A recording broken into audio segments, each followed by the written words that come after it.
E aí pessoal, tudo bem? Como é que vão? Tendo agora finalmente a oportunidade de falar dos outros jogos do dia, né? Já postei vídeo aí sobre Espanha e Cabo Verde. Depois houve mais dois empates. O Egito empatou em 1-1 com a seleção da Bélgica e agora mais tarde a Arábia Saudita e o Uruguai empataram em 1-1. Vou primeiro falar do jogo da Bélgica e depois falar do jogo do Uruguai. E no vídeo da análise sobre Arábia Saudita e Uruguai vai ficar a tabela do nosso bolão. Bom, sobre Bélgica 1, Egito 1, um jogo que parecia ter um desenho muito claro desde o princípio, né?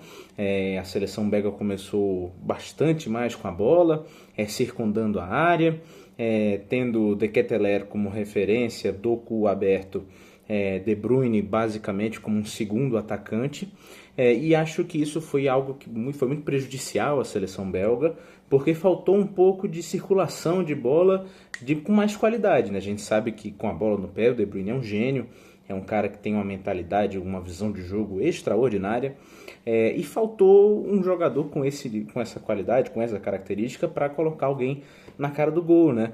Tanto que o De Ketelaere teve pouquíssimas chances. E é um jogador que não tem essa característica de ser um 9, de ser uma referência, tanto que ele circulou muito, né?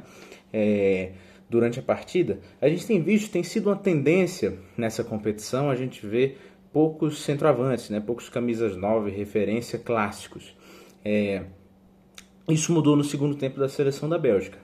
Mas falando do Egito, uma partida bem interessante defensivamente da seleção egípcia, que em determinados momentos defendia com 5 jogadores, né? E nós vimos um time que estava sempre muito bem posicionado para contra-atacar, basicamente o mesmo time que enfrentou o Brasil no último amistoso antes da Copa, com diferença da entrada do Achour e da entrada do Mohamed Salah, principal referência, né?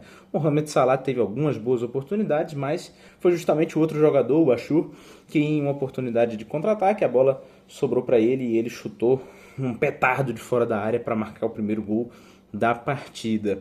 A partir daí parece que a Bélgica ficou um pouco desbaratinada, né? Tava muito pouco confusa, às vezes um pouco desleixada, inclusive. E aí o ponto mais negativo que há de se dizer dessa seleção belga é justamente a defesa. Colocou justamente o Castanhe, que é um cara que fica mais do que o De Kuyper, para segurar o Salah no lado direito.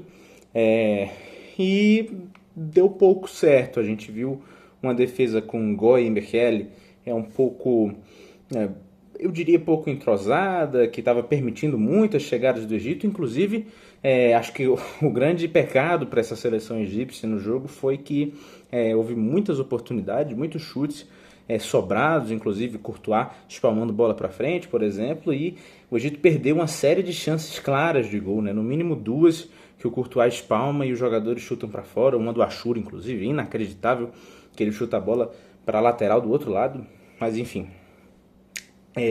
Nesse sentido, o mecanismo de contra-ataque do Egito estava funcionando muito bem. E até no segundo tempo, o Egito continua sendo a seleção mais perigosa na partida, né? Apesar da Bélgica continuando mantendo a sua posse de bola, circundando o ataque. A coisa muda um pouco de figura quando entra o Lukaku. E assim, questão de segundos depois, o gol sai. O gol não é do Lukaku, né? Mas ele que se lança para chutar essa bola e acaba saindo gol contra do Mohamed Rani. Uma infelicidade dele, a dupla de defesa do Egito, Rani e principalmente o Yasser Ibrahim, faziam um jogo muito, muito bom, praticamente limitando os movimentos do ataque belga. Então uma infelicidade muito grande dele, né? Mas justamente mostra no lance em que estão justamente Ibrahim e Rani acumulados junto com o Lukaku, como a presença de um 9 desse, ainda mais o 9 do porte do Lukaku, colocou dúvida, gerou dúvida, e os dois para cima dele já chama enfim, esse holofote, né? Enfim, isso foi muito importante para a seleção da Bélgica. A partir daí o jogo ficou uma trocação leve, mas nenhuma equipe conseguiu superar para além disso. Foi uma partida um pouco mais cadenciada, no início do jogo bastante estudada. Acaba sendo um resultado bastante positivo para a seleção do Egito, que justamente na próxima rodada pega a Nova Zelândia, a seleção na teoria mais fraca do grupo. Pode ser que o Egito comece aí bem como líder do grupo e tem altas chances, talvez, de se classificar, né? Tirando esse pontinho da Bélgica. Não é o fim do mundo para a Bélgica também, que ainda tem a própria seleção da Nova Zelândia, vai ajudar a fazer saldo, novamente na teoria, né? Mas a Nova Zelândia, por exemplo, no último amistoso perdeu por 4-0 da seleção do Haiti, então é um time bem fraco, mas quer dizer, uma boa notícia para o Egito, que nunca venceu em Copa do Mundo, tá? O Egito ficou muito perto de fazer um grande feito hoje, mas não aconteceu. Deve vir essa vitória contra a Nova Zelândia e talvez pela primeira vez na sua história também a seleção egípcia se classifique para a fase de mata-mata. Bom, isso aí, pessoal. Até a próxima. Até a próxima não. Desculpem.